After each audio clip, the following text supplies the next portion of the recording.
Listeners everywhere, welcome to the Movie Show with Joel and Ryan, the weekly fix for your screen addiction and a trusted source for discussion of all things film and television.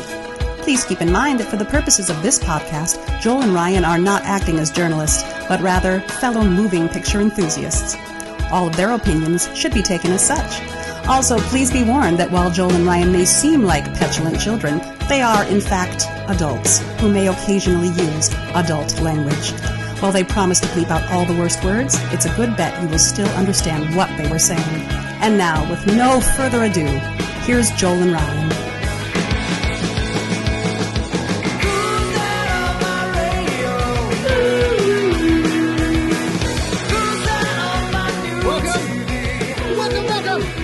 Welcome everybody to the Movie Show with Joel and Ryan. We are here. Welcome to the show that asks the eternal question, is it a game or is it real? I'm a movie show. I'm Joel. I'm Ryan. And of course, you can see if you were on the video feed. But we have our special guest today, Mr. Brian Crossland. Woo-hoo! Yay, thank you. Thanks, gentlemen. Thanks for having me back. Yeah, good to see you, my friend. How are things? Applause for him. I was scrolling through and forgot to hit it. Yep. Somewhere buried between spooky Halloween sounds from last week. Well, I had way too many Halloween sounds. And skeletal clap we can have. I can give you I can give you a tentacle sting. I just it's a harpsichord. Give me some Addams Family style walk in. Little tentacoli. There he is. The audience is illuminated. Yeah. Thank you. Sad. Oh, Joel with the sadness. Anyway, welcome to the Movie Show with Joel and Ryan. Brian, it's great to have you here. So today's episode came from the mind of Brian. Brian, which is we have very low. The bar is set very low for this episode. But the Brian works in with computers on a daily basis, programs computer games, does all sorts of fun stuff. And so Brian came up with the idea of hey, what if we talked about some movies that had computers and games and crazy things and shenanigans go awry? Which is a great idea. And then I went hunting for computer movies, and it turns out I hate almost all of them. And didn't want to talk about any of them because we're not. Believe it or not, we're not all about spreading the hate on the Movie Show with Joel and Ryan. We try and share the love. But there were two of them that popped right out, one of which Brian mentioned by name, and the two movies that I think, even though you're going to have to follow with us as we wind around, but I think they really are connected in key ways. And then we're going to fill in the gaps with all kinds of other stuff. Yeah, that is also kind of connected, but not really. The key elements here, there's a link. There's a link between all of these things, and it is a gentleman named Phil Alden Robinson, and another guy called Walter F. Parks. Yeah, Walter F. Parks, a few Astro Clerks, and Blonde Rhino Spaniel. Just keep as they're known in other circles. Mm-hmm, keep that in mind.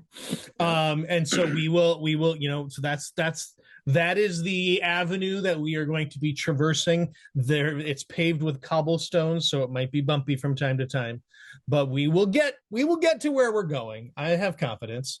Like everything on the show, it's an excuse to talk about cool movies, and there's it's really 3 or 4 or 5 even really super cool things to talk about here. So that'll be neat. Yeah, so we're kind of calling this from Wargames to sneakers and all the goodness in between.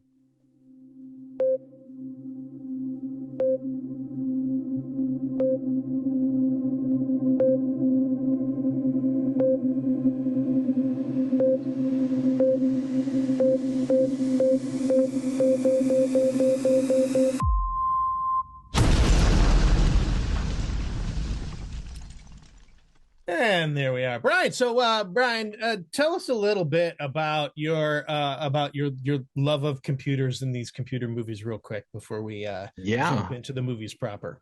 So, my love of computers started very, very young. I love to take apart and tinker with anything electronic or technical since I was a kid. Like I would take things apart to see how they worked, and then the challenge for me was put them back together so nobody knew I took them apart. And my first introduction to computers came in grade school, where, as we'll see in Wargames, these phones with the dialers, which you put on there, and they give you the terminal, and you dial up to another computer and you do stuff.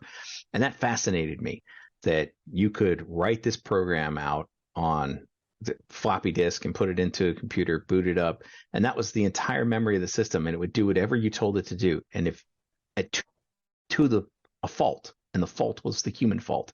So if you made a mistake in your writing of the program, it would fail, just flat out, or it might do something you didn't expect it to do. And to this day and age, that still surprises me, and I've been doing this for over 25 years professionally. And, you count all the years that I was doing it as a kid.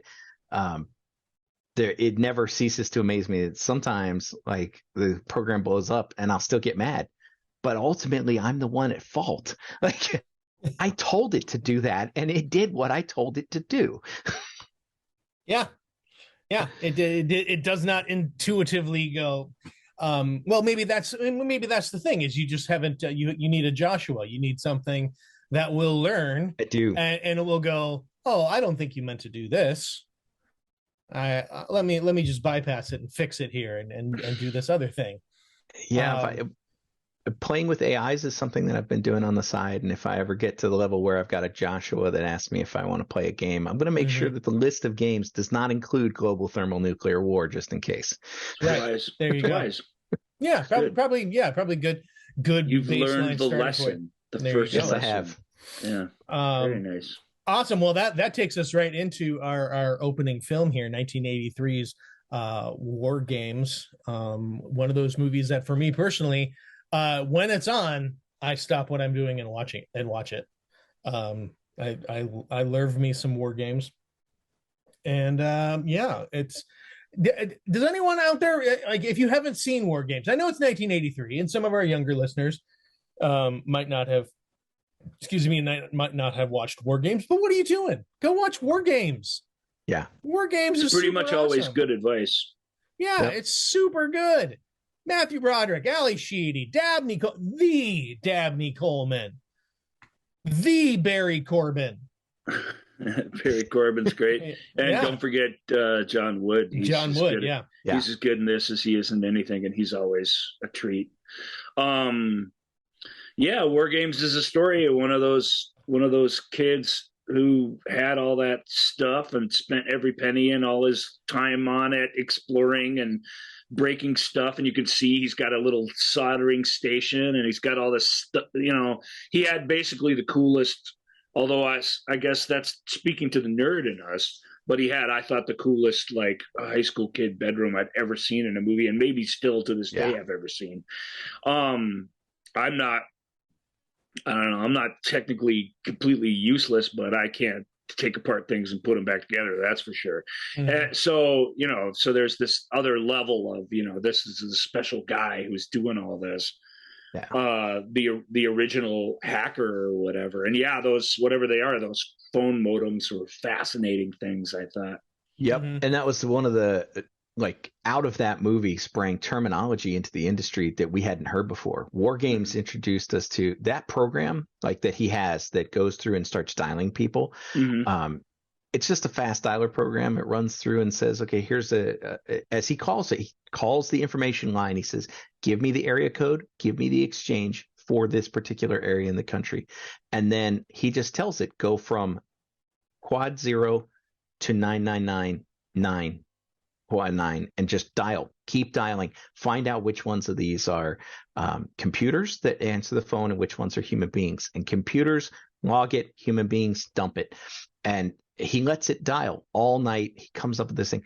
That entire scene promoted the term war dialing, which became a thing inside of hacking communities when they're talking about trying to figure out where's an open terminal somewhere. You would war dial. You could war dial entire area codes looking for computers to then talk to, find out what information they had. And usually it was, you dialed up, you talked to another terminal, and it said, hey, I'm so and so much open back then. Like, what would you like to do today? Right. And then you would have a list of things you could do. You could put files on it. If it was a bulletin board system, you could take those files down. It was the early ages of the internet, but it truly was one computer to another computer. And that's it. You didn't talk to anybody else. Yeah. Yeah. And there's, without getting too ahead of the plot, but there's a scene that was inserted later as an homage to the sort of computer consultants that they worked on with Murray Chaikin and Eddie Deason, which is maybe my favorite scene in the movie, where he goes, I can't remember what school he goes to visit those guys. Yeah. Oh, yes. Yeah. But they, after obviously the creators of this, the screenwriters in particular, but they all got really, really literate about how this stuff works. And the more they learned about it, the more they realized that's the story. This doesn't have to be magic. What's happening here is cool enough and interesting enough. And in what it is in reality that you can, and that's the film, in my opinion. It gets a little, obviously, as it goes, but everything springboarded off this reality. And those two guys, the two consultants who speculate about what he's stumbled onto early in the film and argue with each other. Eddie Deason's about the world's most annoying human being, and he's usually cast to that effect. Yeah. And Murray Chaikin is one of the all-time great screen curmudgeons, and the two of them, I think, are magic together. But they're very much are these people that they were working with from yep. Caltech and all these like people who they brought in to explain to them how all this stuff works and to make sure that it was real in the film. And it starts from the very, very get-go.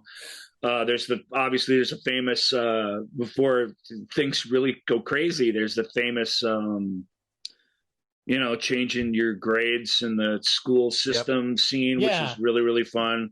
That's something I was gonna mention. Fraud, the idea of fraud. That's the quickest way to a girl's heart, as we see in the film. Yeah, yes. but it's like the idea of being the hacker wasn't something that was malevolent. It wasn't something that was evil. A hacker was just this is a kid who is nowadays we would say, well, he's an alternative learner. Right. He does not do school well, but there's no denying his intelligence. And so he's and so he uses that. He can't he can't be bothered with having to deal with traditional schooling, and so he's like, okay, well, I'm just going to go in and change my grade. And Matthew Broderick in one of his early starring roles is so good. He's got so much exposition to get through and so much explaining of everything he's doing. And it's in the early parts of the film. I actually think the classroom scenes are, dare I say, they're kind of lame. They're kind of screenwritery in a way that once he's in his natural habitat, trying to impress this girl next door that he has a crush on, it just gets very, very true and very, very real. And we get just a ton of computing information and hacking information like shared with us in this kind of amazing way that, I don't know, it's really good filmmaking. Wargames was directed by John Badham of Saturday Night Fever fame, basically, and Badham put out Wargames and Blue Thunder in the same year, 1984. A couple of films that are iconic for sort of different reasons. Wargames, I think, lives on the page and then comes to life sort of brilliantly, whereas something like Blue Thunder, I think on the page is kind of a turd, and John sort of dresses it up so that we all think it's pretty good. By the time it's over, we're not really sure. Wargames started with a smart script, well-researched. Who are the three screenwriters on that movie? Lawrence Lasker, Walter F. Parks, and Waylon Green. Waylon Green. So the one guy that we're kind of not concentrating on today is also a ringer, which that's really, really neat. Yep. Lawrence Parks, though, or Walter F. Parks and Lawrence Lasker, I can't remember their names together make up that fun. A few astral clerks repel Newark. We'll get to that later, but that's the letters of the two of their names scrambled up. That's their anagram. Yep. Both of those guys, it's funny because they wrote this great script, which if I don't know this for a fact because I've never heard any interviews, but which I would guess is a very plot heavy script, and my guess is that Whalen was brought in to bring the humanity into it. It's what I would guess is what happened here. That's just what I know about the writers' other works and stuff. So maybe that's not true. Maybe I have that backwards, but that's my feeling, knowing those particular group of artisans. And it's fun. And of course, he does dial up something out of nowhere that shoots back a menu of stuff to him that is irresistible. He gets into this little games menu, and the games are what you'd expect. There's chess, and there's a whole bunch of things that we all know what it is. And the last game on the list is global thermonuclear war. And that sounds like in 1984, that sounds like the greatest computer game of all time. And so, of course, he really wants to play it, but it'll show him the menu. It'll invite him to play it, but it won't let him do it unless he has some sort of password that apparently is pretty tricky. Am I right about that? No, he needed the password to get into this, to log into the system. And that was I think it was he needed the password to log in, and it to tell him like what's the who's the, but it shows him the content of the mainframe that he's logged into before it lets him play it. It shows him all the lists of games, and he says, but he's not logged in. He needs the login. He needs the login, and that's the key. Yeah, and the login is very famously and very stupidly, since it shows that even a novice can figure it out. Well, and that's where that's the great thing that we learned from the two guys, from our awesome Abbott and Costello pair. Right. Is that computer programmers put in backdoors all the time so that they can just bypass all the other crap, so that they can just get to work, which makes perfect sense. Yeah. Yes. And in this case, it is like, well, certainly he couldn't do a backdoor password that's just his son that has passed away, the creator's son that has passed away. But look at how long it took Broderick's character in the film to come up with that. This is it. What we're watching in this film is social engineering. This is how most people who try to scam you or phish you get through into security systems inside of companies. Social engineering. He went and the first clues came from the two guys who said, "Hey man, I bet you it's the first game on the list, Falcon's Maze."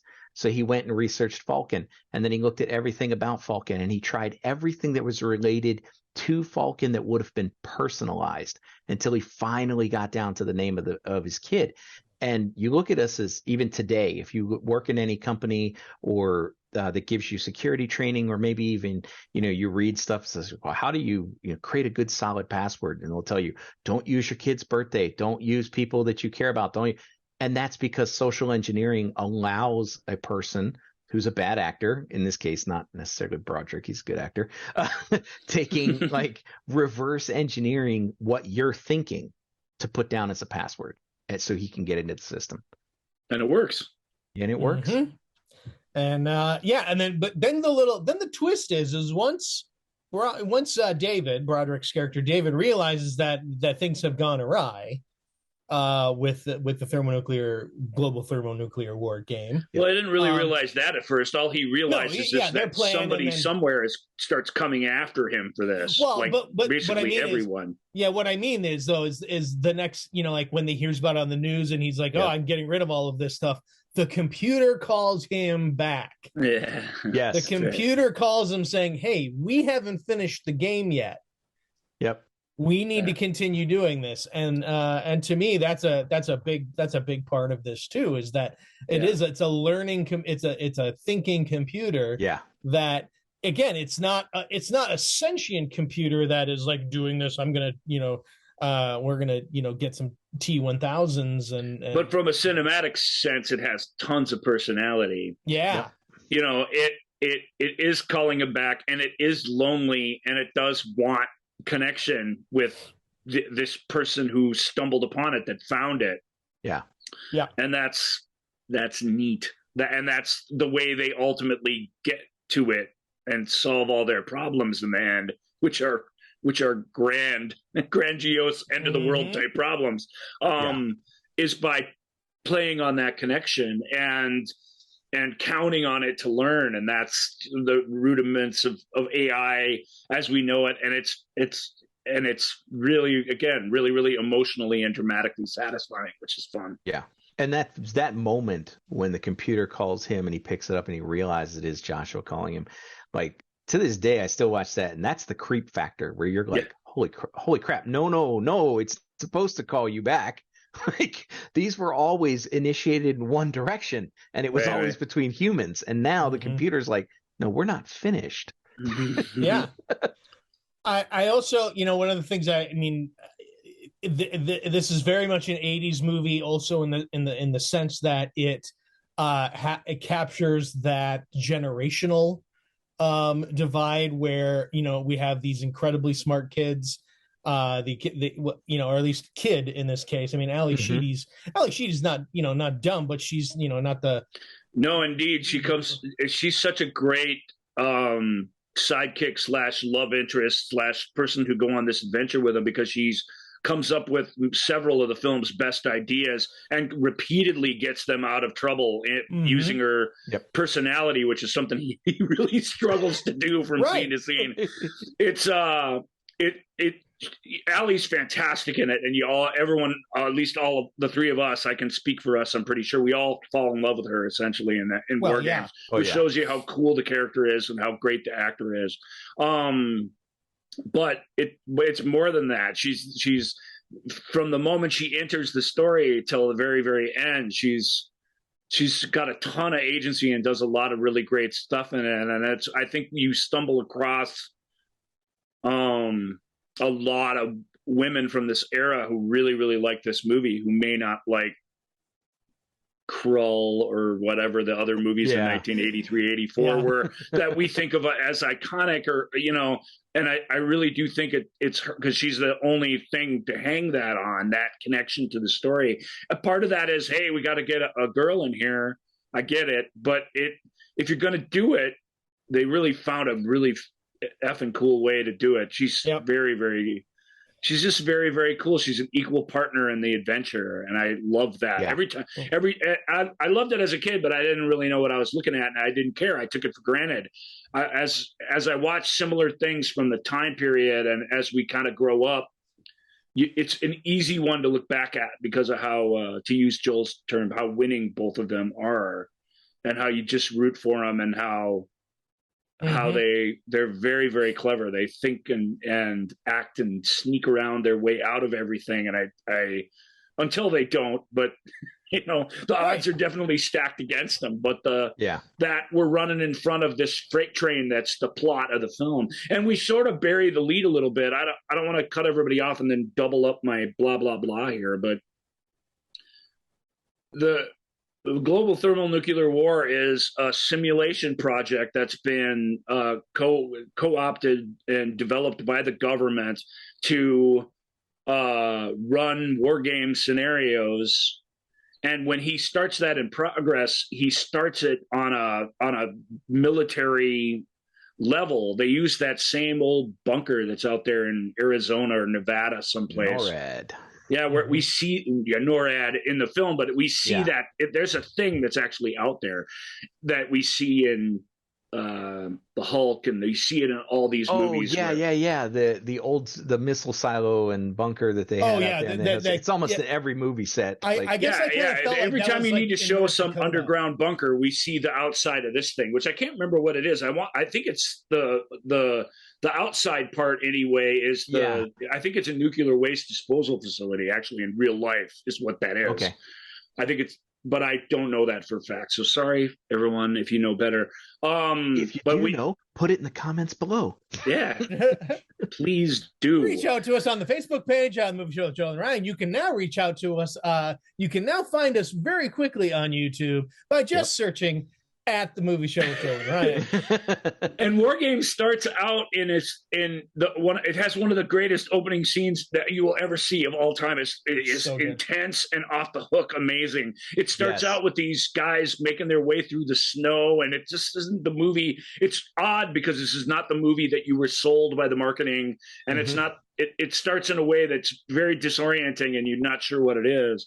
It brings in two absolute ringers, John Spencer and Michael Madsen, who play these two missile silo guys whose job is to sit around, blah, blah, blah, drink coffee, do nothing. And when the time comes for us to launch our nuclear weapons at the Soviet Union, they just got to turn the keys at the same time. They got to do it. It's a fail safe. One crazy guy can't do it.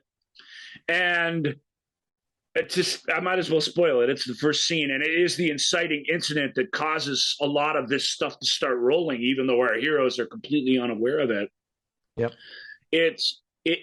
Spencer can't bring himself to launch nukes at people.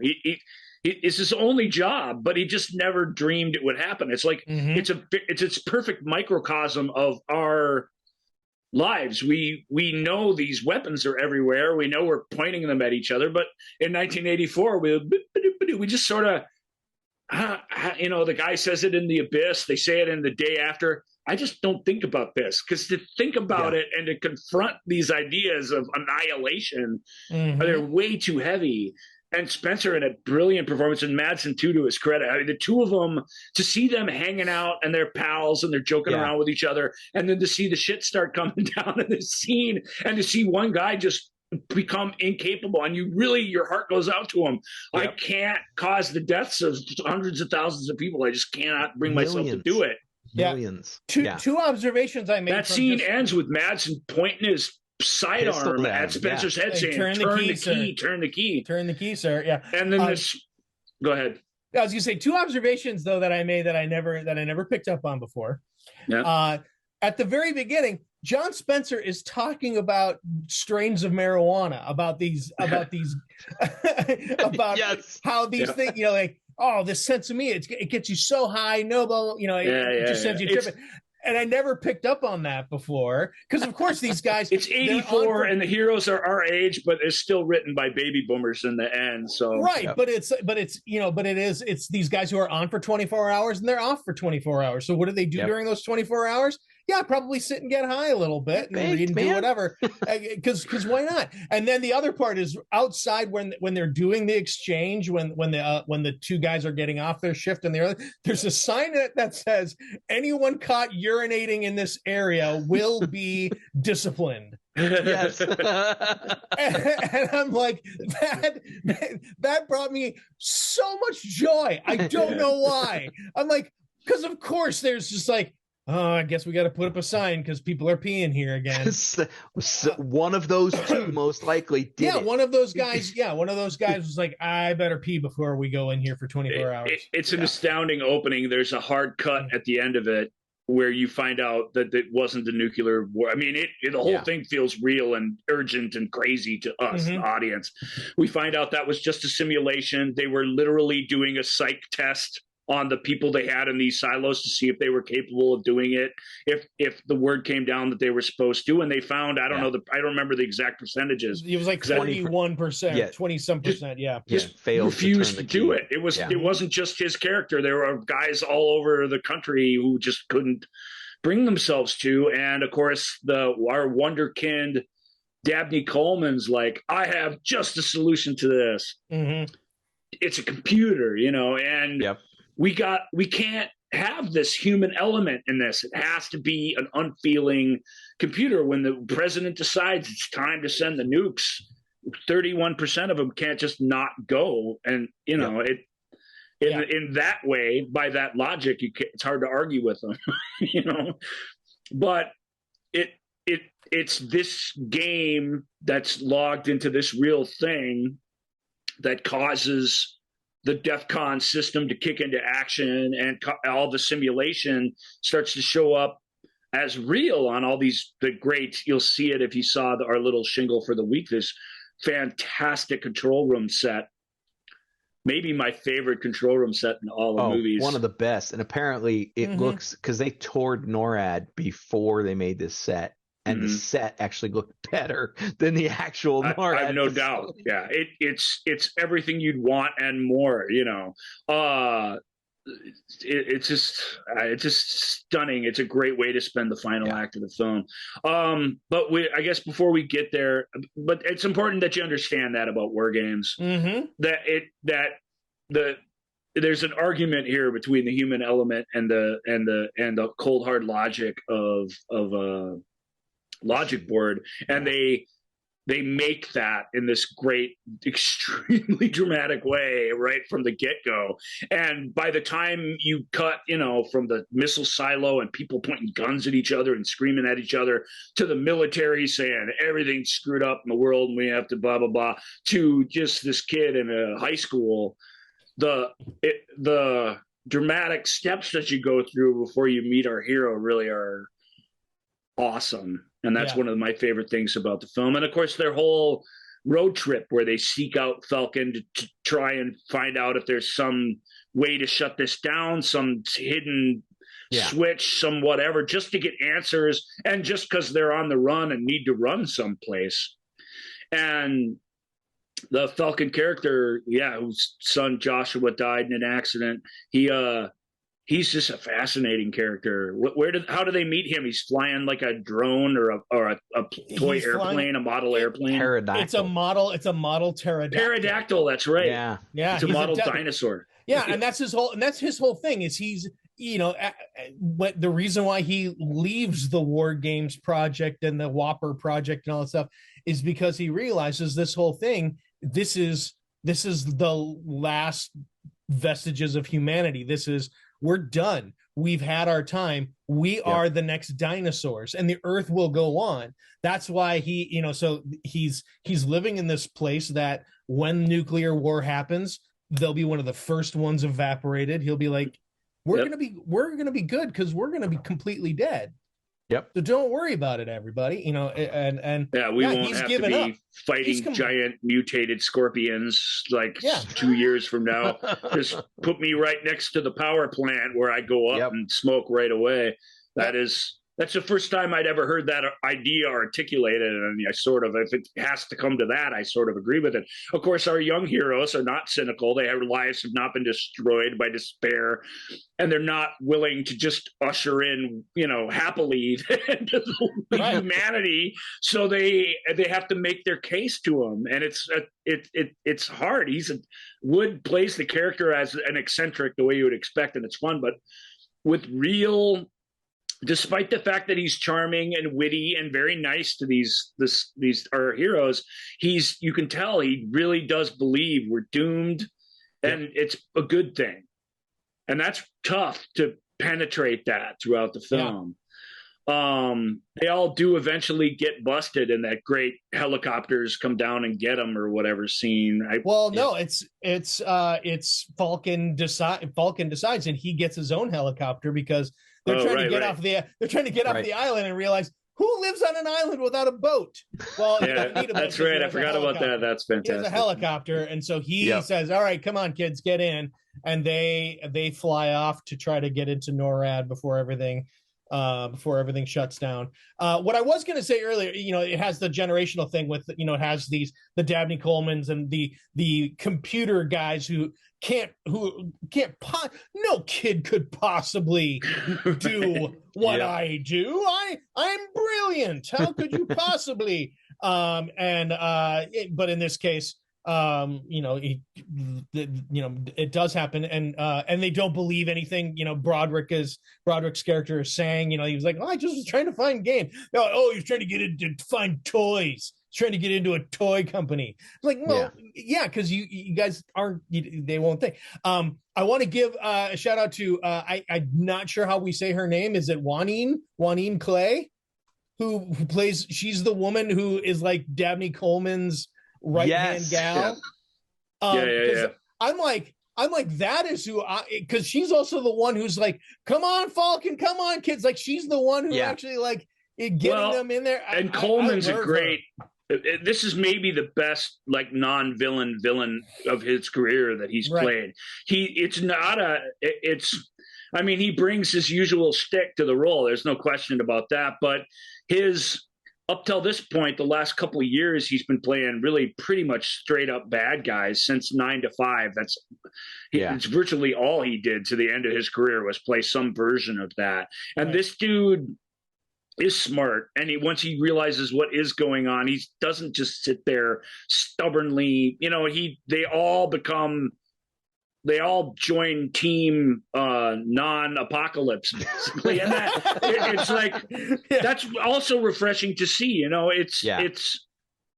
I really, really dig that. And of course, Barry Corbin as the Luddite general who is against the computer idea from the get-go, and he's got eating his red man chewing tobacco. I'll never forget that throughout the whole scene. And that shit, son, I'd piss on a spark plug if I thought it'd do any good. That's one of the greatest out of context lines in all of 80s films for sure. After careful consideration, I have determined that your computer sucks.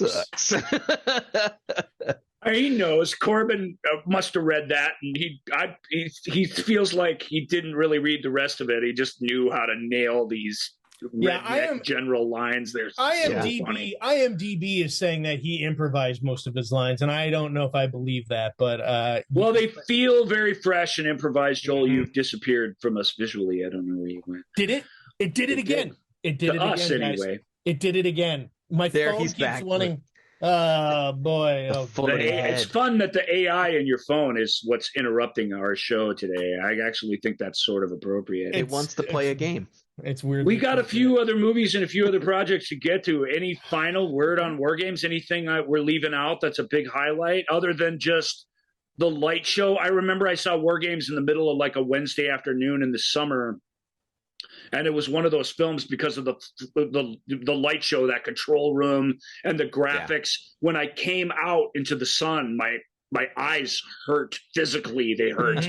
It's not some dark movie or whatever, but it's so like being in a disco almost. It has that same sort of effect on your psyche. And I was just like, the first time I remember ever feeling that sort of sensation that I'd been in the dark with lights flashing and strobing in my face, and my eyes are not ready for anything legit or organic. Yeah, the one thing I would say about this film is that even if you're not into computers, you're not into nation posturing, right? It doesn't matter because it's so well written to take complex subject matter and give it to you in easily digestible, explainable ways that doesn't feel like you're being preached at. It doesn't feel like you're being like you've got a high level lecture that you have to parse, everything from the way that the Broderick interfaces. And it doesn't condescend to you at all either, which it's magical, the tone, because it's what I hate about all these other computer movies. Either the computer stuff is just absolute BS and that it's really not used to good effect in the film. And when I look at all of them, and I looked at them all, I feel like virtually all of them, at least from this era, I'm just like, God, I don't like that. I hate that one. That's ugly and stupid. That one's dumb and condescending. You know what I mean? Like the example I use, so that you can use any of them, is that supercomputer they build in that cave at the end of Superman 3. Oh God! The computing in Superman 3 is so stupid that that you watch it today, you really watch it just a couple of years later, and you were like, "This is I know what that is." There's one point in the movie where he types list into his terminal, and it shows the stuff on his disk, and they treat that like as some computer magic or like he's some genius. And you're just like, okay, so I'm revealing that I'm a little bit more of a nerd even than I said I was, but that's lame and I hate it. And this thing never for a second does that. It's stunning. It really never ever does that. Right. It's really great. And they accurately portray, I have to say, being in the industry, computer scientists for all the various ways that they are, like their personalities from the totally nerdy to this guy's annoying to the and I can't remember the character's name, the guy who works with Coleman, who he calls and he's like, what's going on with the machine? And the dude is frustrated. He's like, I've tried this and I've tried this and this is, and when they find out that there was that open modem line, he's like, the phone company fucked us. Like, I know guys like that who think that like a mistake is where somebody legitimately had some malicious intent. Absolutely. Yeah, that's fun. Yeah, I mean, I guess I would also say, that this is a case where this is not a movie about computer graphics. This isn't about the cool things that computers like. Oh, we can make computers seem real. And the fact that you're just the isolation element of Wargames. Once you're in NORAD and you have no idea what's happening on the outside world. Yeah. Mm-hmm.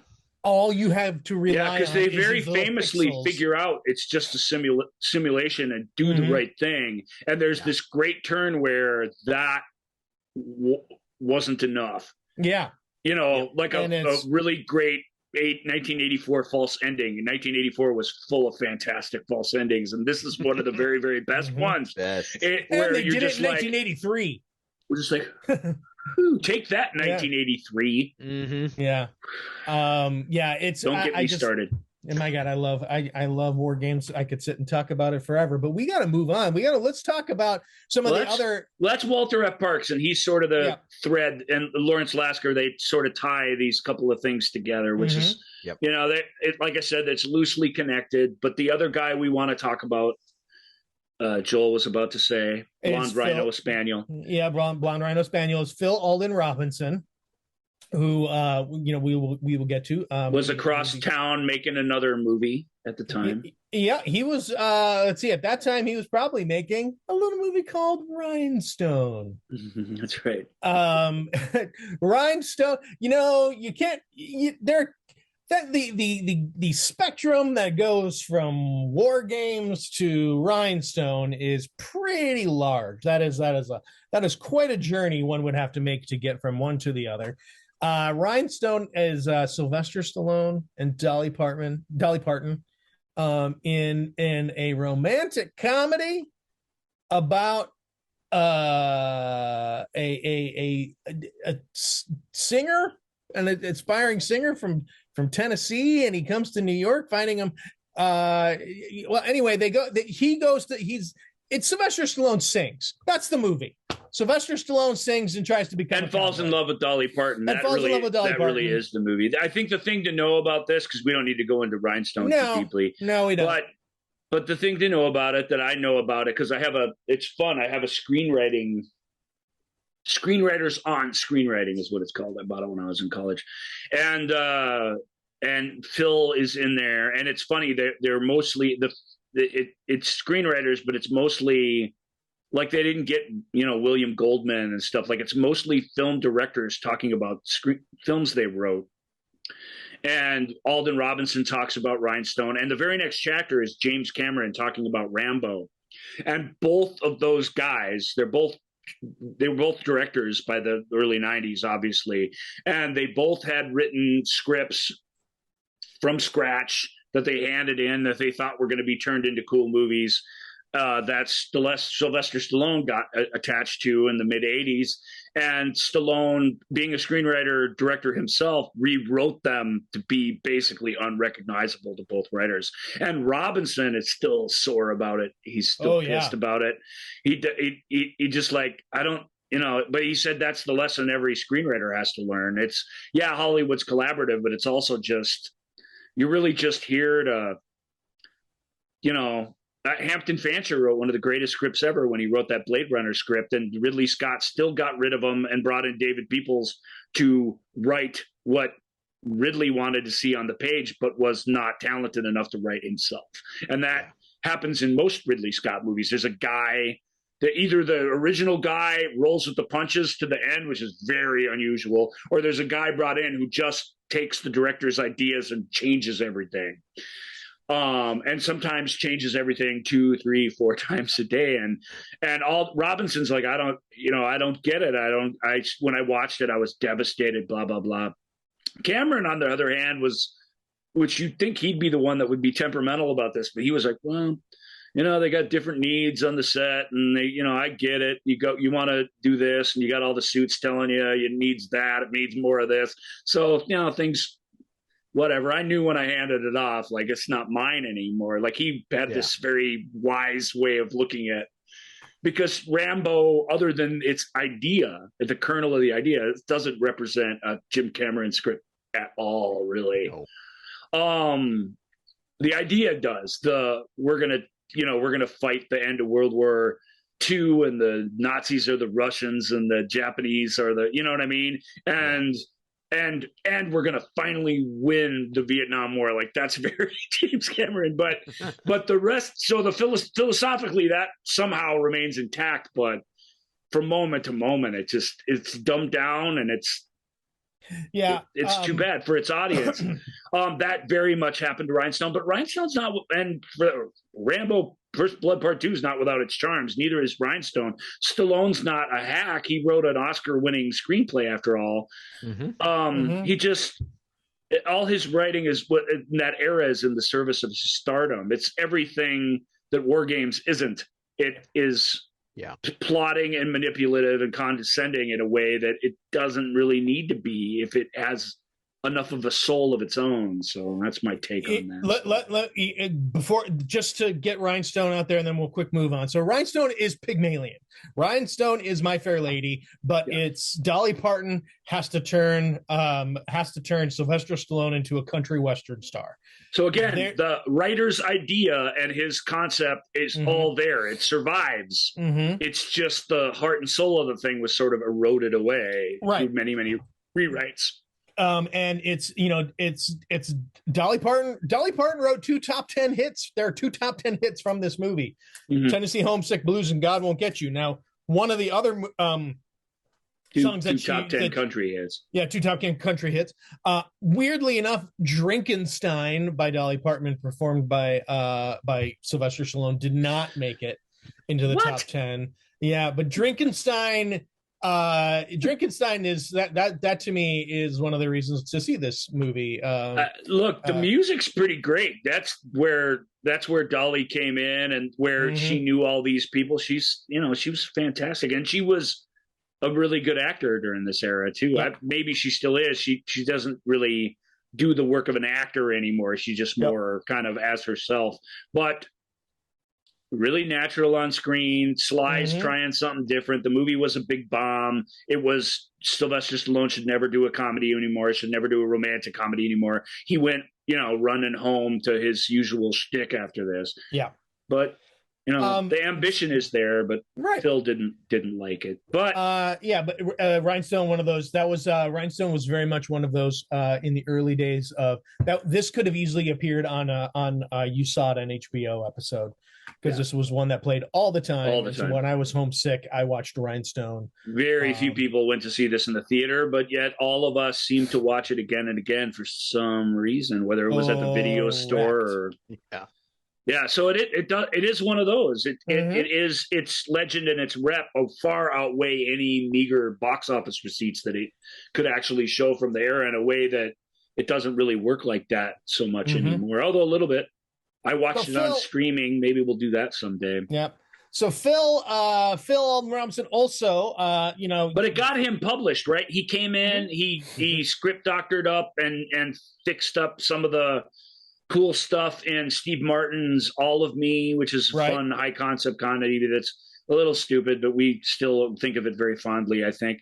And he got this, and that's the key. You got your script out there. You sold a script. It's got your name on it. You might be appalled by it, but it's a huge, big step to be a screenwriter who's had something turned into who A, has sold anything. That's the first step. And B, has had anything he sold turned into a film. And now he has that. And that's the bargain you got to make. Like you said, you may hate it. You may hate that what this thing has turned into, but you still need your name. You need your name out there. You need your name on something that has, that exists. And and that's the bargain that he had to make and say, boy, I hate this, but I need my name out there. I need to have my name. Yeah, I need the credit. And that, I've been working on All of Me. And then, then eventually that leads to 1989's Field of Dreams. As his directorial debut, am I correct? Correct. Yeah. Stunning. Yep. Field of Dreams. But it's really him. Obviously, that Field of Dreams is a novel. It's a beloved baby boomer era. If you love baseball, if you love the Midwest, like there's a lot of things in there that speak directly sort of to your soul. But it was a novel first. So he's adapting someone else's ideas and someone else's novel. But also as a film director, it's not an uncomplicated movie to direct. It's has a crazy effing idea at the center of it that you somehow have to, that just getting it right on the page isn't enough. You have to get it so that we're all experiencing some version of what it is that we read when we read the novel. And he pulls that off pretty masterfully, Robinson in Field of Dreams. Yeah. But Joel, I'll let you read the crazy synopsis for people who are still unfamiliar with the plot of Field of Dreams. It's a doozy. So real quick though, I guess I do need to In the Mood was Phil Alden Robinson's first film that was in 1987. In the Mood. Yeah, okay. Yeah, In the Mood.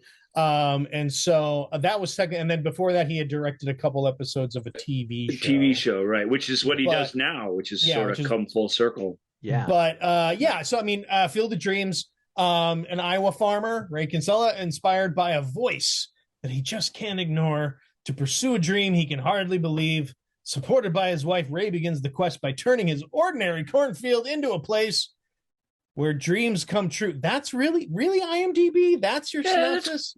That's a little silly, but I like it. It's hiding some of the gory details from you, which I always think is kind of neat. We're not going to do that.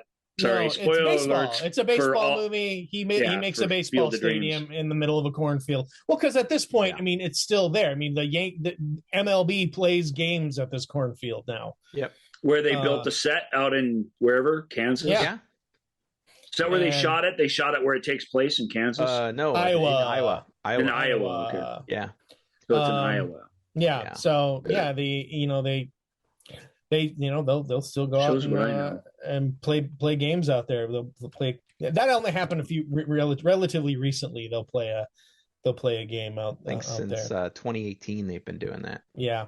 Yeah. But yeah, so he's crazy. He's crazy. His farm's failing, and of course, instead of trying to save his farm, he's building a baseball stadium. Not a stadium, but a baseball field. And, the story says that he's a little bit of a dreamer and was never much of a farmer to begin with. And he starts hearing voices, which is never typically in films. Hearing voices is a bad thing. Usually in life. Yep. But yeah, typically it's a bad thing. Wow, In the Mood. I've never heard of this. Yeah. I just had to go check it out. But it's got, and weirdly, the voice that he is hearing is not James Earl Jones. James Earl Jones appears in the movie as a friend. At first he's not. Not at first he's not. No. But yeah, eventually. But anyway, he plays a former Pulitzer Prize winning author who's become a total shut-in recluse. He's basically based roughly on. The guy who wrote Salinger, J.D. Salinger. That's essentially who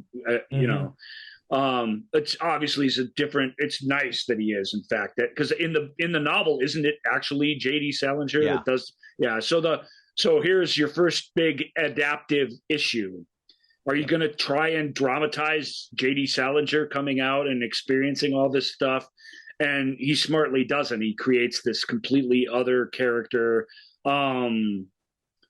Just inhabited by James Earl Jones having the most fun I think you will ever see James Earl Jones have in a movie. His even when he's being a jerk, the performance in this is just so buoyant and full of energy and so fantastic. The voice tells him to go find this guy, and basically guides him to a baseball game. He says he finds him, the guy he doesn't want to have anything to do with him, but they go to a baseball game together, which you can hardly object to. Seems harmless enough. They buy the popcorn, they sit down, and something happens. Then this guy starts seeing the signs, and that way the movie is kind of creepy, actually. Now that I think about it, a little bit. What I found awesome. What is this spirit that's doing this, and to what end? I don't know. It's a little weird. Yeah, there's a little bit of you just suspended disbelief because he hears the voices and he says to his wife, like, I hear these things and it's telling me I need to do this stuff, and she's like, okay. I'm like, yeah. Well, and but she's more than that. She is that. She's the most supportive wife probably in the history of movies, because this insane dream that he's following. She's not there with them 100%, but she's 76-ish% with them the whole way, which is, I mean, that's literally all you could ask of her. She has this fantastic, like, not where you meet her, but where you really meet who this person is. When they're having this school board hearing over censorship, and she's so Amy Madigan. You guys know Amy Madigan is my absolute hero. I just can't say enough good things about her. She's so fantastic. And this might be, I'd lean towards her part in the Rock and Roll Fable. I can't remember what that's called. I think she's amazing in that, but this might be my favorite role of hers, actually. She has to be physically restrained from attacking a book burning Nazi chick. It's just this. Right. So fun.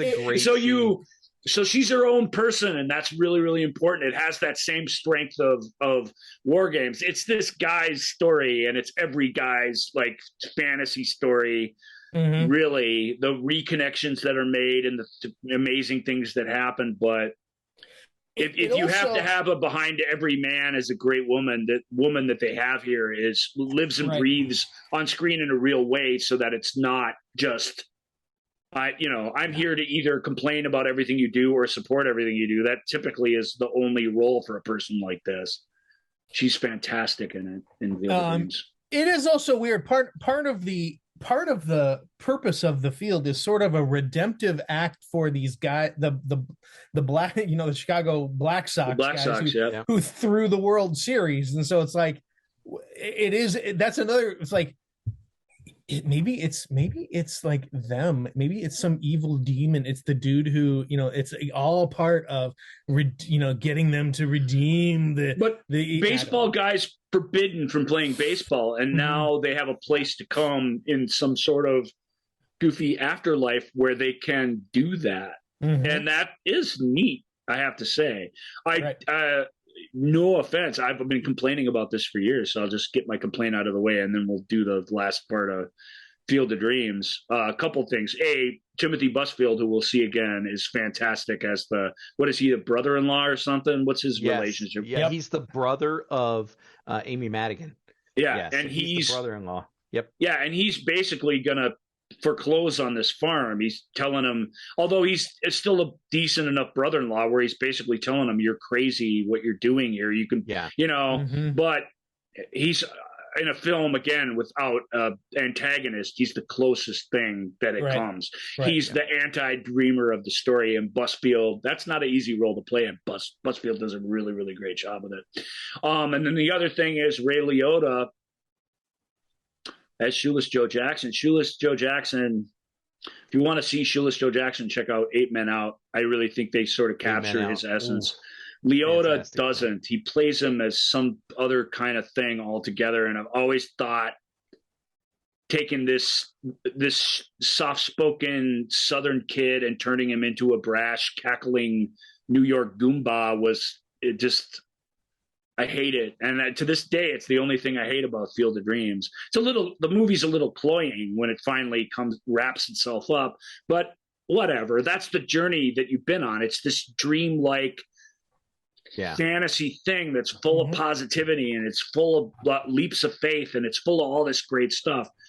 And I hate to talk bad about it because people love Ray in this. He's very entertaining, but he's Right. He's just this Babe Ruth version of Joe Jackson, and I still just like, what? You're not.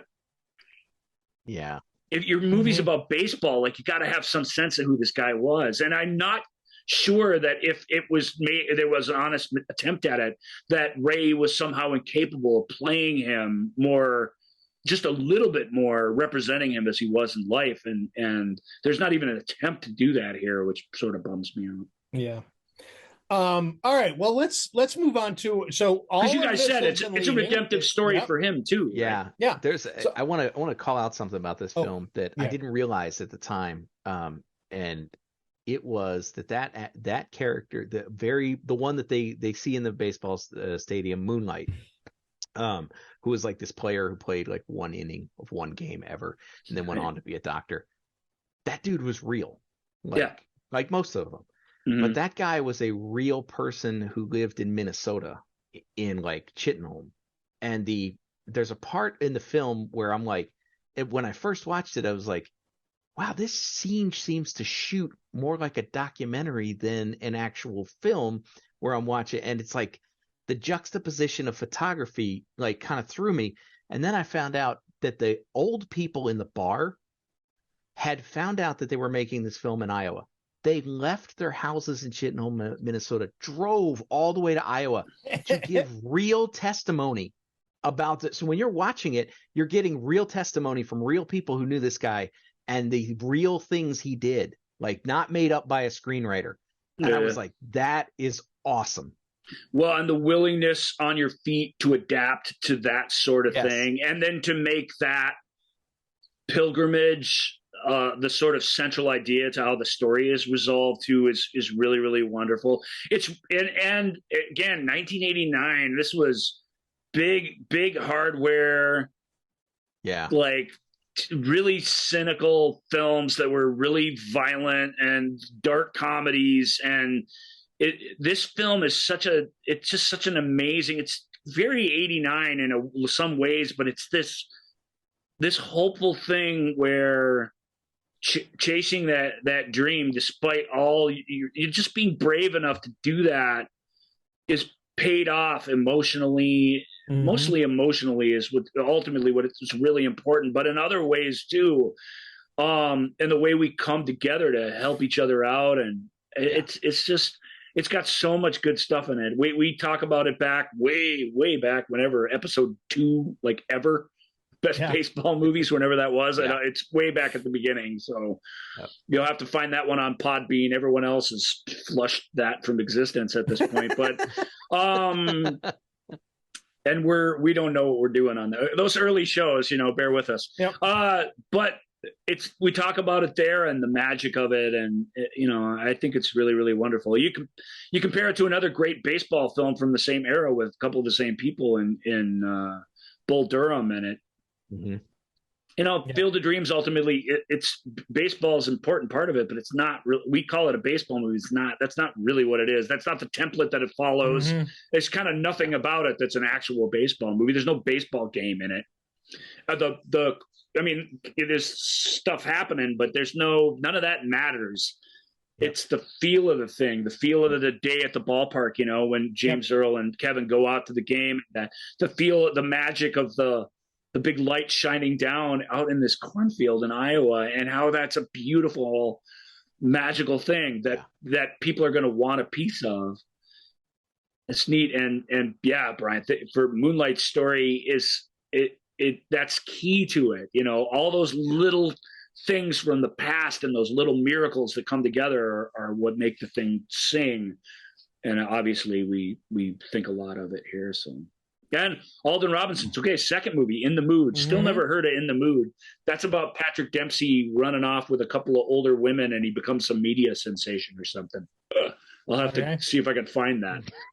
But it makes sense. It's really hard to believe that he could have, the juggling act that is Field of Dreams. I really think his strength of the thing is as a screenwriter, again, as an adapter of the material, because I know the book kind of, and I just know that the choices he made to make it cinema almost work unconditionally, and they never ever, most importantly, they never lose sight of the great thing that the novel did for people. They always try, even if they change things dramatically, they try and find the essence of what that was and did never let that go. And that's probably the lesson of Rhinestone, that respect for the writer that I'm rewriting, but that I'm, you know what I mean? That I'm not gonna change this thing fundamentally so that we don't recognize it anymore. I'm not going to turn it into a farce, and it could have easily been a farce. Easily, right? So we come back around full circle now. So Lawrence Lasker, Walter F. Parks, they become buddies with Phil Alden Robinson. Field of Dreams is a huge hit, obviously. Yeah. So Alden's next project is hot. Hollywood's hot for him.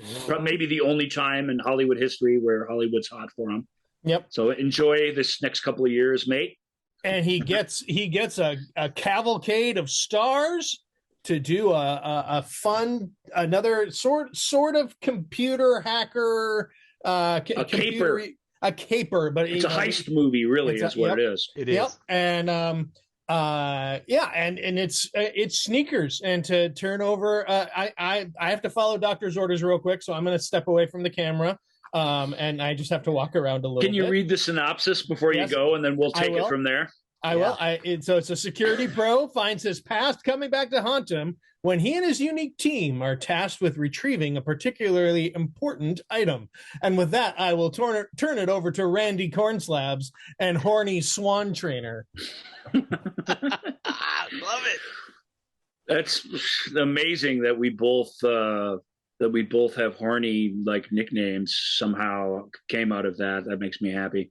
Yeah. Sneakers is a delight. It's an ensemble drama, even though Robert Redford stars in it, and he wouldn't star in it if he weren't the lead of it, which he is. But it's the joy of it is in the ensemble and this quirky group of people that they bring together. There are many, many farcical elements in this that are totally embraced by the many, confusion of identity, many little goofy, how do I get out of this when I've been caught with my hand in the cookie jar sort of moments. But it is the story of this team made up of this disparate group of people, kind of like our show. And there's a perfect moment.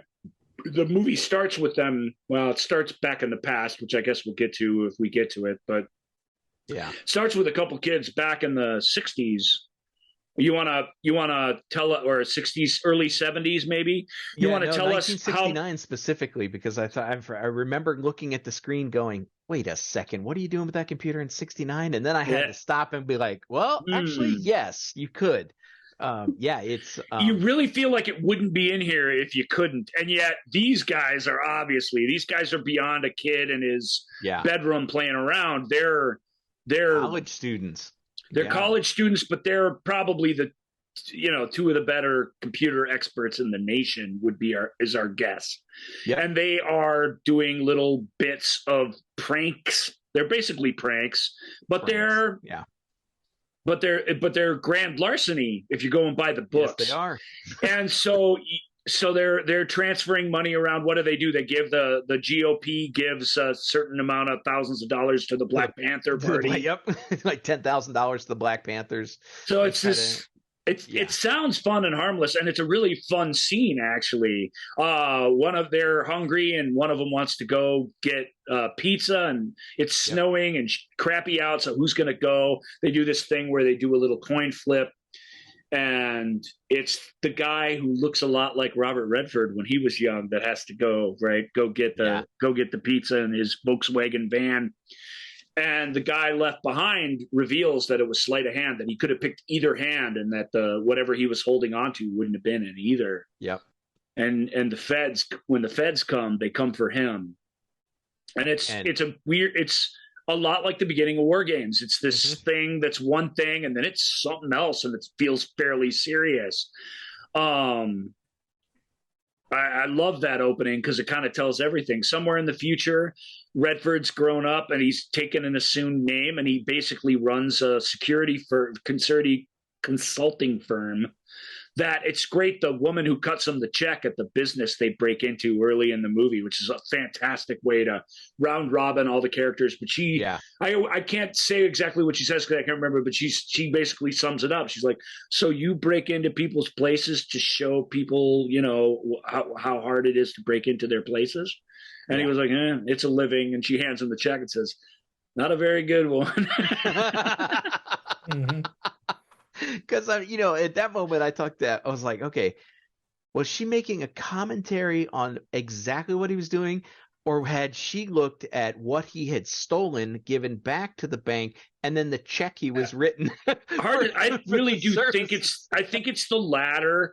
And I think it's a kind of cheap trick because there's no way a team like that who has an office like that in the Bay Area is really super hard up for cash. But I think that, you know, they're basically bribed into doing something quite a bit more nefarious later in the movie. And I think their monetary struggles, because the expenses of such work are such that they kind of all go for it. Yep. Well, River Phoenix's character says it. He says, oh, no, not River Phoenix. David Strathairn says, oh, I don't know. I don't really care if you go to jail, Bish. I'm in it for the money. Exactly. And you can tell he doesn't really mean that, but it's an extremely clever line. And I guess we should explain who these guys are, right? It's totally a team-up movie. The point man, the con man, and the mastermind of the teams, played by Martin Bishop, played by Robert Redford. The computer hacker, who's also blind. That's sort of a goofy affectation we wouldn't do today, but it's actually handled with a lot of verisimilitude in the film, which I appreciate. It's played by David Strathairn, who's delightful in it. I mean, David's always good, but he's another actor who doesn't get to have a lot of fun and stuff, and he gets to have a lot of fun in this movie. Dan Aykroyd, who gets to have tons of fun and stuff. This is as cool a character. This is probably as close to the real Dan Aykroyd as you get in any movie you've ever seen him appear in. He's a conspiracy theory loving. What's his exactual job? He's a safe hacker, essentially. Yeah, best hands in the business, they say. Yeah, he's on the mechanical, physical side of things. He can break it. Best breaking and entering, best hands in the business, and also does telecommunication stuff, but not like full telecommunications because he needs David Strathairn's ear, right, to do it. The two of them make up for each other's weakness. Yeah. What does he say to Bishop later? He goes, "Oh, remind me to make you an honorary blind person." Yes. when he's locked in a trunk and is remembering what he heard, and they're basically figuring out where he was kidnapped to. That's a fantastic sequence. Great. Also, former CIA agent played by Sidney Poitier. Oh, I love the banter between him and Aykroyd throughout the entire film. Sure, because Sidney Poitier is a government man who believes us, and they're hilarious together. Again, Poitier gets it. He was brought in here because he's got a big, powerful voice, and he's got a presence that has tons of authority. But he's also in a comedy, and he knows that. I mean, I don't know if I want to call it a comedy. It's a mystery suspense film with tons of humor is really more what I would call it. But the beauty of it from a lot of movies from this era is it sort of defies characterization. It's moment to moment. It is what it is, and you kind of follow it along. Crime drama, but because they are breaking into things and stealing things to get out of trouble, but that doesn't really feel appropriate either. It's a crime dramedy. And that's right. Inmate Jellos is back on, everybody. I'm back. And River Phoenix, who's also fantastic in it, plays this River. It's a little showy for him. He plays this sort of socially awkward kid. He's certainly a kid amongst this group of people, and I'm not sure what his role is specifically. He was busted for changing his grades. That's a throwback. There's several throwbacks in these movies to earlier movies written and worked on by the same people. That's the first one. They picked him out, and the ones who busted him in the first place. And then they said, hey, come use your powers for good instead of evil. You won't make as much money, but you'll live longer is basically the case. And he's great. I don't know how many air ducts and things he has to crawl around in and stuff, but he's the kid, so they send him on all the dangerous, scary parts of the mission. And finally, she's not an official part of the team, but she really is, as far as this movie's concerned, is Mary McDonnell, fresh off her Oscar nomination, playing Bishop's ex-girlfriend and a musical protege and an expert mathematician. And when they're hired by the NSA, National Security Agency, yeah. Again, Timothy Busfield and Eddie Jones are my favorite ever. Eddie Jones. Yes. There's this moment. It's a blink and you miss it moment, but when they're making their case to him, they want him to do this mission. And once he realizes they're the government, he's like, I don't work for the government. He's like, no, come on, just hear us out. And they could do this really nice, again, fantastic exposition where they tell you what the FBI is, the CIA is, and the NSA is, and the difference between them, and how the NSA, as Busfield says, with all the charm he can muster, we're the good guys, and it sort of rings true. And some other time when they're meeting in their little room, what does Redford say? He goes, I could have worked for the NSA too, but they found out that my parents were married. Yes. and Busfield gives the little chuckle, but Jones comes in from off screen and has to be physically restrained from kicking Redford's ass. Oh my God, it's funny. The whole thing's full of these like awesome moments. So you got a guy who, Eddie Jones's character, barely talks in the thing, and Eddie, the late Eddie Jones, we talked about him on the show. I believe I talked about that moment because I just love it so much. But he's great in this. It's a fantastic role for him because like, I don't want to compare him to Sidney Poitier, but like Poitier, he gets what he is in this film and how being the straight guy in these moments helps propel the joy and the comedy of the story along. Anyway, in a fantastic sequence, they're tasked with all they got to do is steal this little black box, they're told, which they don't know what's in it. And I don't want to go into the details of that particular heist. We get to see 4 different heists basically throughout this film, and of which this one's the second one in which the plot sort of revolves around. Donnell Logue is in it. I can't remember the name of the woman who plays Elena Rishkop, but she shows up again, and yes, she's fantastic. Lee Garling, right? She's so good. I mean, that whole sequence is so fun and, again, cartoony and silly, but that is really what's called for in the moment, both of those characters.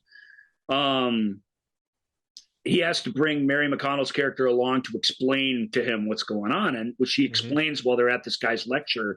It's codes. She's talking about cryptography, and he's like, oh, codes. And she's like, no, unbreakable codes, incredibly mathematically complex things. And the way he's talking with this, he doesn't say this, but with this twinkle in his eye, she goes, I bet you he's found a way. I bet you he's found a key to break it. Yeah. And they're like, whatever. It's the NSA, what could go wrong? So they, in a very convoluted way, which I won't go into, I only mention Elena Rishkop because she comes up, that actor and that name comes up in another movie that we'll talk about briefly here at the end, in a fun callback. Again, so that we get the callbacks in there for you guys to watch out for as you revisit these, if you do. But they steal the box. They have a big party back at headquarters, which is a really fun scene where they skip around, and Strathairn and Aykroyd start playing around with the box. Yep. And Poitier's like, hey, don't mess around with that thing. And they're like, it's fine. I just want to check something out. And they kind of go through, I don't know, maybe you can explain the tech better than me, computer man, what they're doing. They're fooling around with this box. They've got it open. They're messing around with what they're attempting to do is figure out what does it do by taking different leads and putting it as inputs, right? Without actually plugging the box into something. Into their computer. They're going from chip to chip inside the box to see what effect it has on the data. What does this chip do? And what they end up finding out is they're listening mostly for a tone, is what Strathairn is listening for, is because they're applying an electrical impulse to it. They're watching it go through its sequences, and most of it's like, okay, that's a resistor, that's just a transient, and then they hit one and they're like, what the hell is that? Whoa, he says. Yeah. And then they pop this thing, they get it to go through the output, auxiliary output, I think is what they had on the box. And because he asked River Phoenix to look at it, and he's like, "What does that say?" And he's like, "It says auxiliary out." Like, and I think that's when Sidney Poitier's like, "Hey, don't mess with that." Yeah, stop messing around with that. Once River's character gets involved. Yep. And once they figure out this is a decryptor. Yep. This is what they've invented. This is been the invented. decryptor. The decryptor. The master skeleton key for like all of this different cryptography. And they go, okay, so what's something? Give me something that's impossible to break into, to hack into. Federal Reserve, and it decrypts the Federal Reserve terminal. And this is again where we get to see the early 90s, late 80s, early 90s. They're dialing into these locations. Right. Yep. We're not at the internet yet where it's a modem now. They don't actually have to physically put the phone on the thing, but it's not that different from what we saw in 1984. Exactly. It's still just a little box, but that little phone receiver does make an appearance in the film. I saw that. Where the old it's made for the older receivers and the new receivers don't fit, and you just kind of rest it on top. But so they dial into this computer, and of course, the screen's encrypted. Well, let's apply what the little box says, and then all of a sudden you can see the screen. The Federal Reserve, the power grid, what's the air traffic control? Yep. All of these locations where you now realize, holy crap, if somebody could get in there, the massive amount of danger. And this is where, again, this film, like Wargames, explains a super complicated subject matter in a very simple and easy to digest thing. Yeah, and I love it. And it's not it's really important, but it's not the whole shebang. It's the launching off point for basically a fun adventure film of the era. Yeah, great moment when Poitier sends his wife and daughter home and turns around and he won't let Mary McConnell's character leave the room. He says, "You're the only one who knew Martin was on the run since the 60s. You're staying. Somebody talked." Yep. And she's incredulous, and she's like, "No, I'm going to go." And he goes, "No, you're going to stay." And Redford looks across the room at him and says, "You know what?" And he goes, "There is not a government on the planet that wouldn't kill us all for that thing." Yep. And it's Sidney Poitier. He's like, he came out of retirement and he was in like nothing really very prestigious. I don't know what. I think he maybe looked back on his career and was like, I didn't do any fun popcorn movies, so here I'm going to do like 6 of them, and then I'm going to retire again. Exactly. I really like him in Shoot to Kill, but this is my favorite post-retirement Poitier performance. Okay, it doesn't measure up to the early ones by any means, but it's so great. He grabs the screen every time. Every time the camera's on him, it's like you can't see anybody else. He's a master, and you feel that. And Redford is one of his great powers, other than the great double take, of which we get, I think, one too many in this film. Maybe 3 Redford double takes and sneakers for Joel. Does that ring true to you? Oh yeah. There's several, but they're all awesome. But it's kind of like, dude, you can only do that once or twice in a movie. You can't. It comes. The key to a I'm going to nerd out actor wise. The key to a Redford double take is it's got to come from below. It's you're down here, you're in thought. Your chin's down and then you come up. Ooh. And the best one ever is when he says, "I'm a Republican too," in All the President's Men. Go check that out. That is the best. They're all good, and he does them all the time. All the President's Men. Never heard of it. Yeah. It's a good one. But back to this. It's literally my favorite. This is such a plot-heavy, moment-to-moment film, and I kind of want to skip to the essence of it. Yeah. Okay. Yeah. There's his friend that we see arrested at the beginning of the movie. What's his name? Cosmo. Yeah, but what's his full name? Do we know? Cosmo Kramer? No. No. Yeah, no. Let me. Maybe we don't know. Either way, as an adult, he's played by Ben Kingsley. Martin's thought this whole time that he died in prison, and he's sort of the mastermind behind this. Yeah, he wants the box, but he also wants his revenge at the same time. So it's multi-layered and complicated, and all the little voice recognition. There's a fantastic sequence where all you have is a computer screen. You have nothing but a computer screen and a phone call. Yep. Where all it is Strathairn bounces the signal, and so that their phone call can't be to the actual NSA. It can't be traced. Yeah. The great voice of James Earl Jones is on the other end of the line, which is fantastic. Fantastic cameo by him. And we just watched the trace go through the different satellites and the different little hubs that Strathairn's gone through. It's this, Joel calls it the ticking bomb, theory of drama. And it is that to perfection, and it's super intense. And that one ends with him pulling the phone right off the thing. Great scene. Yeah, the phone, which is so ironic that it's not even nested inside the holder. It's sitting on top, and he picks it up, and I'm like, man, you could have just flipped the switch, but I guess it's not dramatic. No, right? Maximum drama is the reverse hanging up of the phone. I love it. I love that sequence. I love Mary McConnell and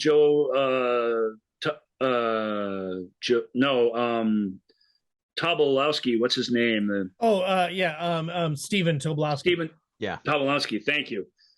Never, at least as far as his clown performance, is never better than he is in this film, in my opinion.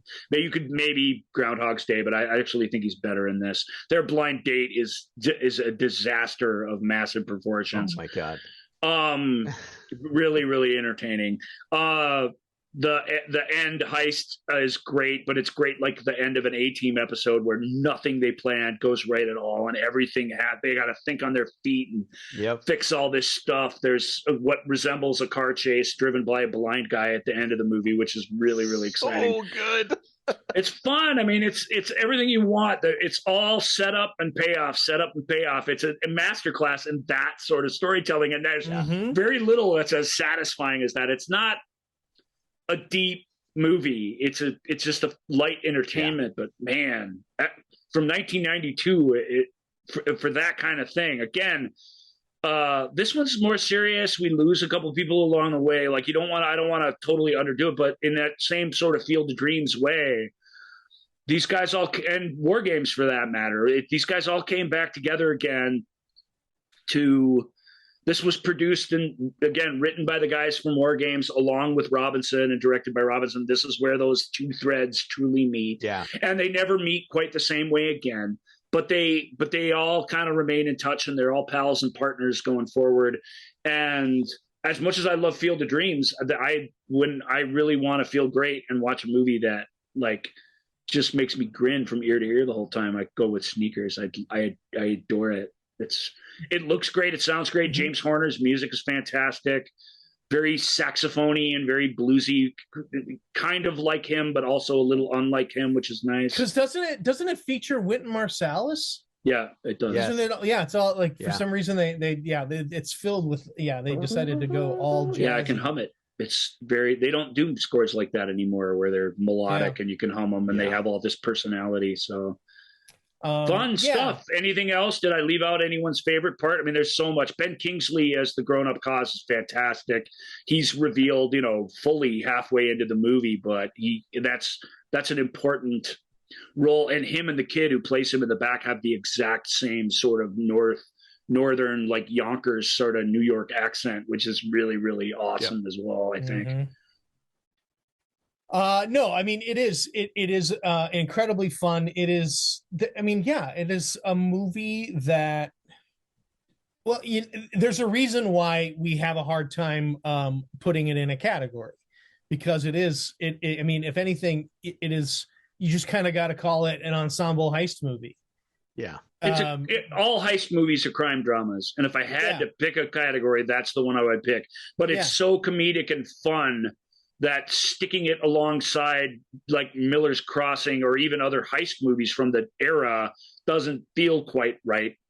But it's hard to just call it a straight up comedy too. But I think if you did, I wouldn't argue with you, because it's really funny and fun. The fact in that opening heist sequence that as they're running through the bank, there's two moments that are hilarious. I mean, there's a lot that's hilarious, but two moments. It's just the moment of dude jumps over the counter. River Phoenix jumps over the counter. River Phoenix jumps over, and Redford tries to do the same thing and totally wipes out. And Poitier just like, yeah, and he goes around and just gives him this look like, you idiot. Yeah. And that moment, because that to me tells you, tells me what kind of movie it's going to be. Nothing's going to go perfect. Or, and then also the dude, when he's putting the black paint on his face, getting ready to go, Phoenix is putting black, and Poitier comes up, they come up and Poitier does a double take. And he's just like, and it was just like, doesn't say anything, but Phoenix's acknowledgement of what just happened there and his sort of awkward shame about it is really, really funny. It's really funny on a really complex joke. And it's like, oh, that to me tells you what, and it's, like anything we talk about when it's drama, humor makes drama land harder. And so that, that's why it's when all of these, you got to have all of this humor. You got to have all these good times. You got to have all the parts that do just absolutely make you smile, make you laugh. There are some real laugh out loud moments. And that is what helps raise the stakes later. When your husband worked for the CIA, he knows about cow mutilations. Are you saying the CIA caused the earthquake? Well, I can't prove Nicaragua. It. I can't prove it. But that's it. I'm done talking to you. Yeah. So it's I mean, and Sneakers is one of these movies that. I mean, it did fine when it came out. It was, sure. It was good, but it's one of these movies that has become beloved over the years. Yeah. The people who love Sneakers adore it. And, I think the three of us kind of would fall into that category too. For sure. It is absolutely just a super, super fun. It's not as important or iconic as either Field of Dreams or Wargames, right? And yet it's this perfect melding of everything that's great about both of them. Mm-hmm. And in that way, it is kind of wonderful, and it is sort of the purpose of this show. There's a couple other things to talk about, but this is where the magic met and really just everything clicked. Yeah, you put Drinkenstein in Sneakers, it's a hit. It's a big time hit. You get Poitier sing. Oh, that was what I was going to say about Sidney Poitier. Is again, we talked about how you really see, like we talked about James Earl Jones having so much fun in Field of Dreams. It's so evident the joy he is having acting in this film. You feel that with Sidney Poitier in this, and you're right. Sidney Poitier always had to, as a performer, he had to do all of the, he had to do a lot of heavy films, and he never really got to have. He directed all of these comedies and had to. He felt a responsibility to the audiences of the day to do something meaningful every time. That's what he was drawn to, and that's what they kept giving him, and he just kept taking it. Right. But as a director, it burned him out on storytelling, and he had to go away for a while to chill out. And when he came back, he had fun, and he never had more fun. I hate to speak for comedies. him. Yeah. He directed those comedies. He directed some fun, that's kind right, of screwball comedies. But he never, in what Stir Crazy and what's the other one? The kind of let me click on him here. Sorry, I should have had. No, it's worth mentioning because it is crazy that guy when he got into directing. We talked about it in another film. We talked about it in another episode here. Or where are you here? It is Hanky Panky. We talked about Hanky Panky. Right, two Gene Wilder films. Yeah, two Gene Wilder films. And I mean, he even directed Ghost Dad. Was Ghost Dad great? No, but it's a comedy. Yeah. And then he gets a chance to really as an actor. And Ghost Dad, if you take the baggage out of it, actually is pretty cute and fun, I think. I would have to go back and revisit it, which I will. Which you're not going to do. I'll add that to my list of things that we're going to recommend you guys with respect to Sidney Poitier. Don't go watch Ghost Dad at this point. That would be weird. Yeah. All right. So to put a cap on this episode with Phil Alden Robinson. Phil, after Sneakers, Phil goes on to do Sum of All Fears. We can talk about Some of All Fears a little bit. Hey, can we jump back to cryptography for a second? Because we've absolutely. Throughout everything that we've been talking about, and how you scramble words and numbers and letters around. And I think we've made that sight gag more than once throughout this episode. Perhaps.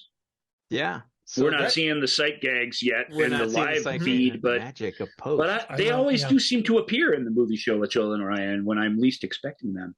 Yeah, that was one of the great things about the way that film opens up is you right through the opening credits you see everybody's name scrambled into something, right? And I think we played with it anagrams, right? Anagrams, on and off, and then they don't talk about it again in the film.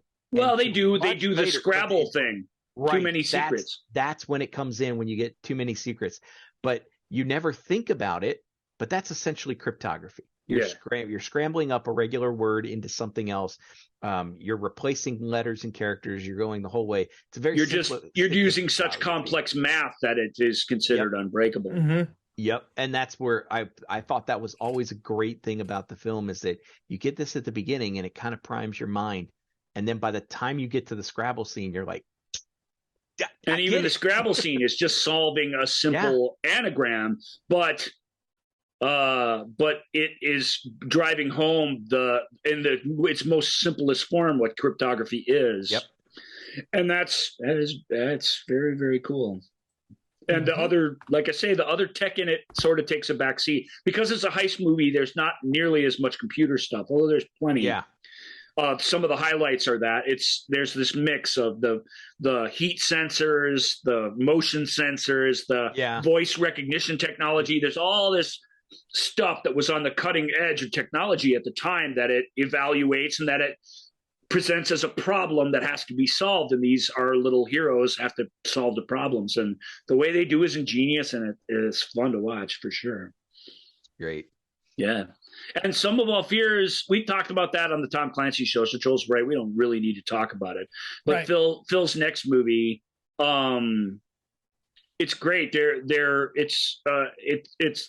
was an attempt at rebooting Jack Ryan for the screen, and it's too bad it wasn't seen by a few million more people because it's a really great. And I've always thought a fantastic reboot of that story by just going back to square one, going back to the nerdy analyst character and thrusting him into an action hero type role. I think the film really, really accomplished that in a great way. And I think it presents, Morgan Freeman and Liev Schreiber and all these, and Bridget Moynihan, all these people that we know from those stories at their origins, which I think is really great. I told you I'd tell you about the throwback. He works for the Russian desk at the CIA analyst department, and it's fun. It's this team up scene where these guys all sit around and they theorize about stuff and they gossip about the people that they observe and stuff. And one of the things is who was sleeping with Elena Rishkov at the thing. And to make it even more funny is that Garlic, what's her name again? Lee. I knew you were going to ask me that. I'm sorry. She plays one of the analysts. She's pregnant in the movie, which I think she was pregnant in real life. And she's like, well, he's like, you want to do this? And she's like, no, I'm pregnant. He's like, Lee Garlington. Lee Garlington. He's like, yeah, fine, be pregnant. Show up. It'll be fun. And she's the one who solves the issue of who her former character was sleeping with. To the rest of the boys club in the scene. That's fun stuff. There's a great scene where, he doesn't tell anyone who he works for. He's fallen in love with this doctor, and they're on the plane on the way back from some sort of, or they're on the way to a nuclear inspection in Russia. And he's calling her on their phone because he's got to break her date. And there's this great moment and Tom Clancy on the audio commentary, this actually makes him laugh. This was not his gag. This is a Phil Alden Robinson special for my money. But Morgan Freeman goes, God, tell her who you work for. Tell her what you're doing. And he's like, really? I'm allowed to do that? He goes, yeah, she'll be impressed. He's like, oh, all right. And he goes, well, I'm working, Ben Affleck, really good in this movie. He goes, I'm working for the CIA and I'm actually on my way to Russia. And she's just like, what?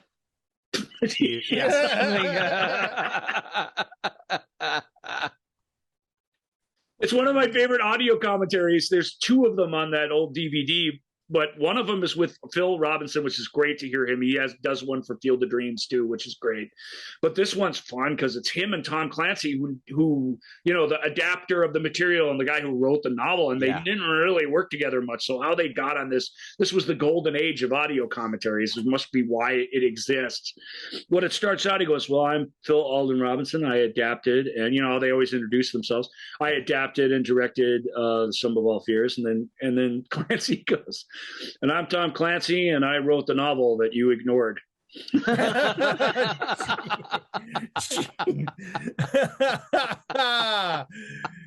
Dang. It's a treat. It's a treat to listen to. I mean, it's really, really fun because Clancy's allowed to do that, and Robinson's such a diplomat. He's so kind of smooth that he negotiates all that stuff, and I think he appreciates what great radio it is, basically, like a good host would. And he lets Clancy sort of take over the thing, which is really, really fun. That's a good movie, man. Sum of All Fears is a harrowing story. It's got the first sort of cataclysmically. It's weird that they turned it into an origin story, but they do that masterfully. That's what's great about it, I think. It's got my favorite Michael Byrne performance too. Is one of my favorite British character actors. He plays a Russian. Basically plays like a former head of the KGB type of guy who is what he's about and what he's doing is suspect through the whole movie. We find out that he's got a hidden sort of soul to him before it's over. That's a bit of a spoiler alert. But that complexity in very small amount of screen time is why I like it so much. And it has, as I say, for an origin story, it has the first, in a Tom Clancy novel, in a Jack Ryan novel, it has the first politically cataclysmic event. Most of his novels up to that point, what happened was secretive. The files have been sealed. Like you're hearing about this for the first time. That's sort of the whole shebang of them. And in this one, what happens in it, nothing prepares you for what happens in it. In the film, even though the film, in a great Robinson's writing sort of way, sets you up each step of the way of what this is and what's about to happen, and then the things that are going to come afterwards. It tells us all of that. Yeah. But you still kind of don't think something like that would happen in a movie like this, and that makes all the difference in the world. That's kind of a departure from Robinson's other films, where there is a terrible thing looming over top of your protagonist, but we deep in our hearts, we feel safe from that stuff, even in Wargames, as intense as it is. It's not going to happen. We're going to find a way around of it. And then it does happen in this film, and you're like, ugh. Yeah. Yeah, the whole final act of the film is really, really intense. Yeah. And it really, really works well. I mean, we're not going to talk about Sum of All Fears the way we talked about these other ones. I went pretty in depth anyway back in the Tom Clancy's episode, top 5 or whatever it was. But it's good, and I keep wanting to remind people it's good. I can't imagine Tom Clancy fans haven't seen it, but Ben Affleck is starring in a film at this time where he was sort of considered a bit of a joke during this period. Right before he started making movies on his own, so that he would have good movies to act in. Is what he's always said. He's got an Oscar at home for Argo, but he really became a filmmaker. Yeah. He didn't act in his first movie. He felt he had to learn how to direct the hard way and not be in front of the camera while he was doing it. But he cast his brother in the role he would have had, which is as close to casting yourself in something as it gets. Mm-hmm. He's a good filmmaker, and he's really great as Jack in this. With respect to the people who come later, Chris Pine and John Krasinski, everybody's done a really cool job. But I love Ben. I wish we'd have gotten a trilogy out of this, and we'd have gotten more films, because the things they set up in that one are fantastic. He did. I did read this little blurb that he said to Phil Alden Robinson when he got on the set. He's like, "Hey, it's great to be working with you again." Phil's like, "Again? Yeah. What do you mean?" Apparently, Ben Affleck and Matt Damon were extras in the Fenway Park scene of Field of Dreams. Of course they were. Of course they were. Yeah, that makes and they're perfect like, sense. "Oh my god, Of course oh my god. they were. And that is Affleck carried that with him the whole way. That's really, really awesome. Yeah, really he's great in it. The character's great. Just can't shut up. Can't not. He's got something to say. He says it. He puts himself on the line. He gets a reputation as being unreliable, in fact, by doing that. Yep. Because of another group of military guys and advisors who really aren't able to see things three-dimensionally, frankly, and to even care at a certain point what they actually are. Yep. That's a great line from The Illusionist to Paul Giamatti, one of my favorite performances, where he says, no, I think you're going to want to tell me the truth about this, because unlike some people who would see a discrete carriage ride as one thing, I'm actually prepared to hear what it actually was. Yeah. And you're not going to run across a lot of people like that in life, especially not a lot of police inspectors who live in under monarchies, Yeah. Yeah. And he sees the complexity and stuff. And the whole movie's about him trying to communicate that complexity. The height of the thing is very in front of a computer screen, having a chair of Russia, played by Kieran Hines, trying to stave off Armageddon. What we've seen happens is bad enough. What is coming could be truly catastrophic. And this is a good movie film that Philip Alden Robinson is directing or have written, where technology is explained simplistically. Very complex systems, like when you're talking about what in the beginning, when Ryan is talking, Affleck's character is saying, well, I took these databases and I did this and this and this with it, and he explains it in a really simplistic manner that other people get. I guess in a technologist, I'm like, I know exactly what you did, and I know exactly how you did it, and I can see why those dudes were stumped by it, right? But from that point all the way to the communications where he's talking to the president of the Soviet Union, or of Russia at the time, and the president of the United States is listening. When he explains about all the cascading effects that are happening and why these little things are in their place, you don't feel dumb as an audience member. And yet you don't feel babied or condescended to. Right. Yeah. It's a lost art. I watch a lot of dumb movies, and they're fun, and they're fun action movies, and they are super, super, super condescending. And I don't know why we like that. It's weird. Right. But you go back, but we do, clearly. All of the Rock's movies are super condescending. All of them. There are none that respects the audience's intelligence. They all assume that you're stupid, and and it's not The Rock's fault specifically, but when you get on a certain level of budget and a certain level of popcorn entertainment these days, Johnny the Explainer keeps showing his head because he doesn't want you to be confused for even a second. But along with Brian's point is that just the art of doing that, and all these movies do it a ton. Mm-hmm. The art of doing it in a way that respects the intelligence of the viewer is lost. It remains with only a alarmingly few people, and that bums me out. And when you see it and feel it, I had a great moment where he's like, cut him off. He goes, we can't cut him off. You designed the damn thing so that we could never, hang up on each other. That's the whole point, is to talk. It's, that's fantastic stuff. I love it. James Cromwell as the president, you get to hear him do a jokey correspondence dinner speech that's genuinely funny in the way those tend to be. Yep. Stuff like that. Those are nice touches, I think.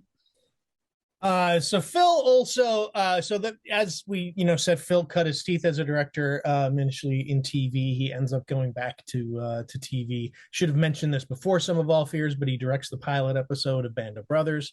I also quickly should mention, since I mentioned, and Band of Brothers was it was an HBO thing, was a DreamWorks thing. Tom Hanks and Steven Spielberg produced, and Walter F. Parks and his wife Laurie McDonald were the head of production for DreamWorks Studios when it was a production studio. They were the top people there. So all of those DreamWorks films, whenever you see that logo, they pretty much inevitably see their name. So he moved catastrophically forward, at least as a producer. As a writer, he sort of fell off the map. I should mention, since you mentioned that, Ghost Dad, written by Phil Alden Robinson.